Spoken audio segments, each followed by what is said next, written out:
МИДовский Галузин опять плачет.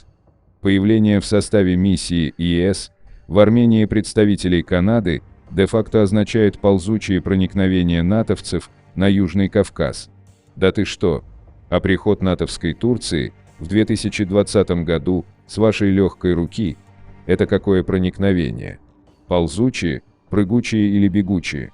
А может, летучие? Учитывая, что Турция 4 года назад перебросила в Генджу несколько F-16, а вы смотрели и молчали. Москва также обеспокоена тем, что с одобрения Армении миссия ЕС может превратиться в постоянную. Во что эта миссия превратится, уже не ваше дело. Ваше дело – это собирать манатки и валить из Армении. Вы не понимаете. Проникновение натовцев в лице европейцев, канадцев и американцев в Армению – это против интересов России. Вот проникновение натовцев в лице Турции в Азербайджан – это за интересы России. Если между НАТО из Армении и НАТО из Азербайджана начнется кино, то это дестабилизирует обстановку в подбрюшье России. И тогда нам придется открыто вступить в азербайджанское НАТО. В армянское нас уже не берут. А если серьезно, то скажу следующее в адрес МИД РФ и в целом российских властей. Вы трусливые двуличные ничтожества. И снова замглавы МИД РФ Михаил Галузин. К сожалению, нам трудно объяснить жесткую позицию, которую заняли армянские власти в отношении белорусских партнеров. В Москве заинтересованы в том, чтобы нынешний период осложнений между нашими друзьями поскорее завершился. Призываем обе столицы посмотреть за горизонт, осознать важность момента, когда вырисовываются контуры нового мироустройства, в строительстве которого мы хотели бы видеть не только Минск, но и Ереван. Конечно, вам трудно объяснить, потому что вам трудно понять, что нормальные страны, как и нормальные люди, плохо переносят тот факт, что называющие их друзьями играют на стороне тех, кто стремится их уничтожить. А трудно вам понять потому, что и вы занимались тем же самым, фактически участвуя на стороне Азербайджана в подготовке к войне 2020 года, а позже в этнической чистке в Нагорном Карабахе. Мы смотрели за горизонт, там были прекрасные отношения между Арменией и Белоруссией, но там не было Лукашенко. Беспокоит нас и то, что с одобрения Еревана миссия ЕС не только расширяется, но грозит превратиться из временной в постоянную. Кроме того, как известно, в апреле этого года в составе миссии появились канадские представители, что де-факто означает ползучее проникновение натовцев на Южный Кавказ. Российская сторона постоянно поднимает тему миссии ЕС в контактах с Ереваном и другими региональными партнерами. Западники в Армении могут вести сбор разведданных в отношении российских объектов, а также соседних государств.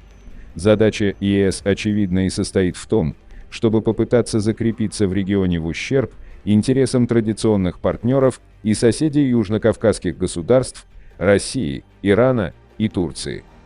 Кому грозит миссия ЕС превращением из временной в постоянную? Нам не грозит, наоборот, мы этого желаем. Мы хотим, чтобы эта миссия расширилась и стала постоянной, тем более понимая, что она мешает вашим планам по уничтожению Армении. Пытаетесь Турцию и Иран настроить против Армении?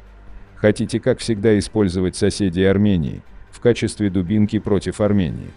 Так и это для нас не новость, это же ваша традиционная политика, любыми возможными средствами добиться нападения на Армению, привести страну на грань уничтожения, чтобы потом якобы спасти нас, раздарив наши земли и требуя за это еще и благодарности.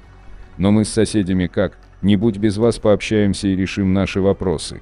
А насчет разведданных о российских объектах на территории Армении, то, во-первых, Армения не ваша вотчина и нахождение этих объектов на территории Армении не данное вам Господом неоспоримое право, а во-вторых, сначала расскажите о том, как вы передаете полученные в Армении разведданные своим азербайджанским союзникам. По-прежнему убеждены, что добиться устойчивого мира на Южном Кавказе можно только на основе всестороннего выполнения комплекса трехсторонних договоренностей лидеров России, Азербайджана и Армении 2020-2022 годов. А это уже либо психоз, либо такой день сурка в МИД РФ, растянувшийся на годы. Как иначе можно охарактеризовать ситуацию, в которой Россия наплевала на свою же подпись, нарушила, разорвала в клочья договоренности, лишила Родины 150 тысяч человек, но повторяет как мантру одно и то же предложение.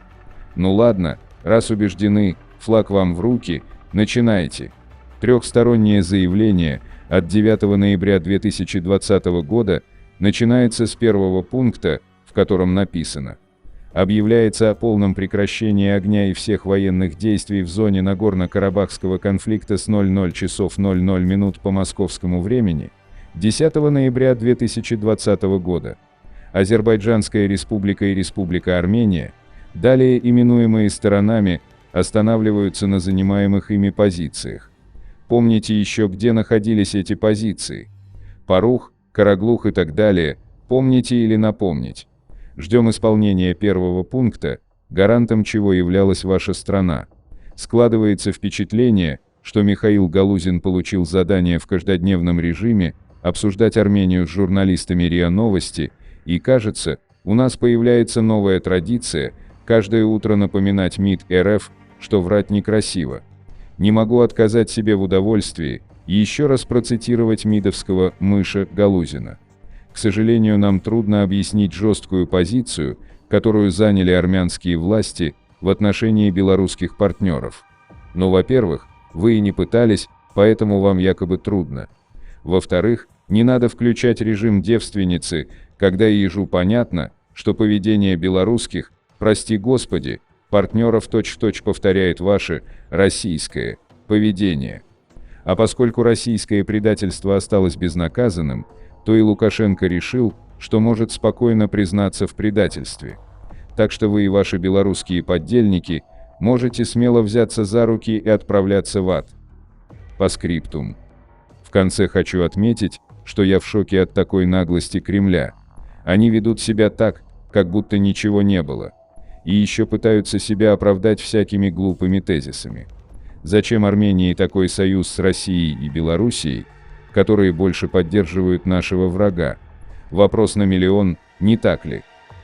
Одно могу сказать. Не надо иметь с нами дел. Живите в своем сказочном красном мире, то есть в виртуальном СССР. Не нужно нам ваш союз и всякие бредовые идеи. Подальше от нас. Подписывайтесь на наш канал и пишите ваше мнение в комментариях.